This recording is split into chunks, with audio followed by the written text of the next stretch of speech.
Olá, meus amores, tudo bom com vocês? Vê só, hoje teremos aula de ciências e iremos estudar a classificação de seres vivos, certo? A sistemática é a ciência dedicada a inventariar e descrever a biodiversidade e compreender as relações filogenéticas entre os organismos. Inclui a taxonomia, ciência da descoberta, descrição e classificação das espécies e grupos de espécies, com suas normas e princípios, e também a filogênia, relação evolutiva entre os organismos. Em geral, diz que compreender a classificação dos diversos organismos vivos.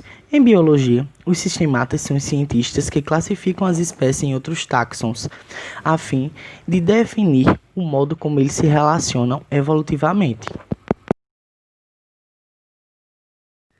O objetivo da classificação de seres vivos, chamada de taxonomia, foi inicialmente a de organizar as plantas e os animais conhecidos em categorias que pudessem ser referidas. Posteriormente, a classificação passou a respeitar as relações evolutivas entre organismos, organização mais natural e a que baseada apenas em características externas.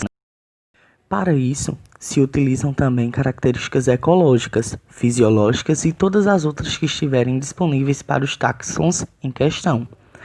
E a esse conjunto de investigações a respeito dos táxons, que se dá o nome de sistemática, nos últimos anos, têm sido tentadas classificações baseadas na semelhança entre genomas, com grandes avanços em algumas áreas, especialmente quando se juntam e as informações daquelas oriundas dos outros campos da biologia.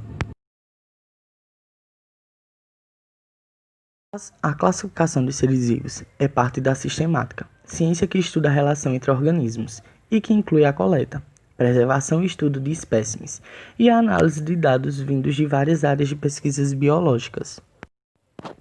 O primeiro sistema de classificação foi o de Aristóteles, no século IV a.C., que ordenou os animais pelo tipo de reprodução e por terem ou não sangue vermelho.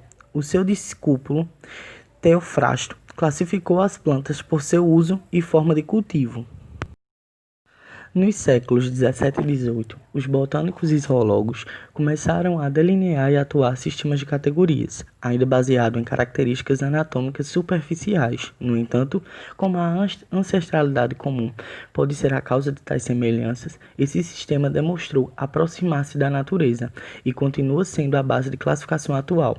Linneu fez o primeiro trabalho extenso de categorização, em 1758, criando a hierarquia atual.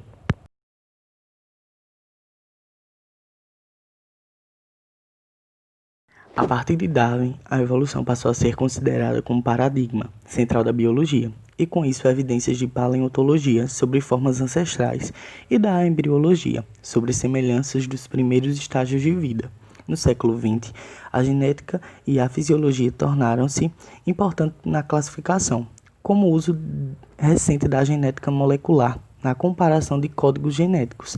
Programas de computador específicos são usados na análise matemática dos dados.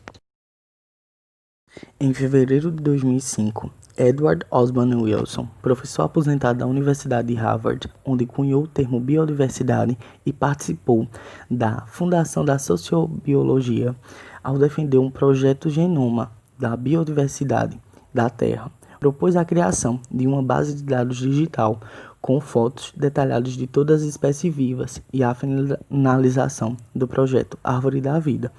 Em contraposição, uma sistemática baseada na biologia celular e molecular, Wilson vê a necessidade da sistemática descritiva para preservar a biodiversidade. Do ponto de vista econômico, defendem Wilson, Patty Haven e Dan Brooks.